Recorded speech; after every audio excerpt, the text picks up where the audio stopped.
Triple Om Shanti ക്ഷമ, അത് ഇതിൻ്റെ ഒരു ദിവ്യഗുണത്തിൽപ്പെട്ട ഒരു ഗുണമാണ്.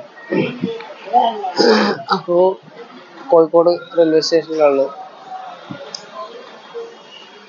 1 മണിക്കൂർ ഏകദേശം വെയിറ്റ് ചെയ്യണം ട്രെയിൻ കിട്ടും. 4:10 ട്രെയിൻ, ഇപ്പോൾ 3 മണി. ഞാൻ അതിൻ്റെ മുന്നോട്ട് എത്തിയിരുന്നു. ഇങ്ങോട്ട് വരുമ്പോൾ ബസ്സിനാണ് 2 മണിക്കൂർ എടുത്തു ബസ് ഇങ്ങോട്ടെത്താൻ. നോർമലി റോഡിൻ്റെ ഇതുണ്ട്, പിന്നെ ബസ്സിൻ്റെ റൂട്ടും അങ്ങനെയാണല്ലോ, റെയിൽവേ നേരെയുള്ള സ്ട്രെയിറ്റ് ലൈനല്ലല്ലോ. ഇത് ശരിക്കും പറഞ്ഞു കഴിഞ്ഞാൽ കോഴിക്കോട് നിന്ന് റെയിൽവേ ട്രെയിൻ എന്ന് പറഞ്ഞാൽ നോർമലി ഒരു അരമണിക്കൂറൊക്കെ ട്രാവലിംഗ് തന്നെ ഉള്ളൂ. അരമണിക്കൂർ അല്ലെങ്കിൽ ഒരു 35 മിനിറ്റ് ഇത്രയേ ഉള്ളൂ. പക്ഷെ ട്രെയിൻ വരുന്നവരെ ക്ഷമയോടെ കാത്തിരിക്കും. ട്രെയിൻ കാത്തിരിക്കുന്ന കിട്ടണ്ടേ ട്രെയിൻ. അപ്പോൾ ഇത് വെറും ഒരു ജസ്റ്റ് ഇന്നത്തെ ഒരു എക്സ്പീരിയൻസ്. എനിക്ക് ഇങ്ങോട്ട് വരേണ്ട ആവശ്യമുണ്ടായിരുന്നു. അപ്പം വരുമ്പോൾ ബസ്സിന് വന്നു. കാരണം പിന്നെ ട്രെയിന് ഞാൻ ആ വരുന്ന സമയത്തിൻ്റെ കണക്കാക്കിയിട്ട് പിന്നെ 2 മണിക്കൂർ കഴിഞ്ഞിട്ടേ ട്രെയിനുള്ളൂ. 2 മണിക്കൂർ കഴിഞ്ഞിട്ട് ട്രെയിനിന് വന്നിട്ട് ഇവിടെ എത്തല് നേരം വരും. സംഗതി 1 മണിക്കൂറിൻ്റെ യാത്രയേ ഉള്ളൂ. അപ്പോൾ ആ ഒരു 2 മണിക്കൂറിൻ്റെ ഗ്യാപ്പിൽ ഞാൻ ബസ്സിന് യാത്ര ചെയ്തു. സംഗതി ഏകദേശം എത്താൻ ഉദ്ദേശിച്ചൊരു സമയത്തോടടുപ്പിച്ച് എത്തി. പിന്നെ ഇവിടുന്ന് റിട്ടേൺ. അപ്പോൾ റിട്ടേൺ ഏകദേശം 1 മണിക്കൂർ വെയിറ്റ് ചെയ്യണം. ബസ്സിന് പോവാം. ചിലപ്പോൾ ബസ് 1 മണിക്കൂർ കഴിഞ്ഞിട്ടേ ഉണ്ടാവുള്ളൂ. പിന്നെ ട്രെയിന്. അപ്പോൾ അങ്ങനെയൊക്കെയുള്ള കുറേ അനുഭവങ്ങളുണ്ട്. അപ്പോൾ നമ്മൾ ട്രെയിനിന് വേണ്ടി വെയിറ്റ് ചെയ്തു. ഇനി ജീവിതത്തിൽ പല പല സംഭവങ്ങളും വരുമല്ലോ. ക്ഷമ എന്ന് പറഞ്ഞാൽ ഒരു ഇരുത്തം തന്നെയാണ്.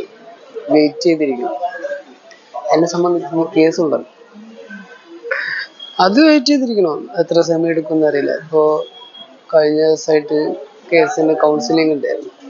അപ്പോൾ 2 കൂട്ടരും കൂടി ഇരിക്കുമ്പോൾ അവർ വേറെ രീതിയിൽ എന്തൊക്കെയോ സംസാരിക്കുന്നുണ്ട്. അതാണ് എനിക്ക് മനസ്സിലായില്ല. ഞാൻ എന്തായാലും പറഞ്ഞു ഞാൻ വെയിറ്റ് ചെയ്യാൻ തയ്യാറാണ്. അവൾ പറഞ്ഞിട്ടുള്ളത് അവരുടെ മുമ്പ് തന്നെ 20 വർഷത്തോളം എന്നെ നടത്തിക്കുന്നു. ഞാൻ പറഞ്ഞു അപ്പം തന്നെ പറഞ്ഞു 25 വർഷമായാലും വേണ്ടിയില്ല, ഞാൻ വെയിറ്റ് ചെയ്യാൻ തയ്യാറാണ്. അതുവരെ അതിൻ്റെ പ്രോസസ്സ് നടന്നോട്ടെ തന്നെ ഞാൻ പറഞ്ഞു. കൗൺസിലർ നമ്മുടെ 2 കൂട്ടരുടെയും സമയം വേസ്റ്റ് ആക്കണ്ട എന്നുള്ള രീതിയിലുള്ള ഉദാഹരണമാണ് അങ്ങേര് പറഞ്ഞിരുന്നത്. പക്ഷെ നമ്മളെന്ത് ചെയ്തു? അങ്ങേരോട് പറഞ്ഞു ഞാൻ വെയിറ്റ് ചെയ്യാൻ തയ്യാറാണ്.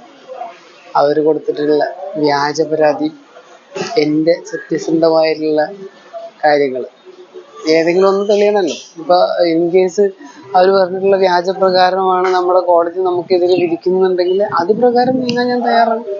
അങ്ങനെ തന്നെ പറഞ്ഞു. അത് പ്രകാരം നീങ്ങാനും ഞാൻ തയ്യാറാണ്. അങ്ങനെയൊക്കെയാണ് കാര്യങ്ങൾ. അപ്പോൾ ക്ഷമ വേണം. ലൈഫിൽ ഒരു ഇത് വന്നത് കൽപ്പം വന്നിട്ടുള്ളതാണ്, ആദ്യമായിട്ടൊന്നുമല്ല. ഓരോരുത്തർക്കുമുള്ള അതാത് കാര്യങ്ങൾ അത് ഉള്ളത് തന്നെയാണ്.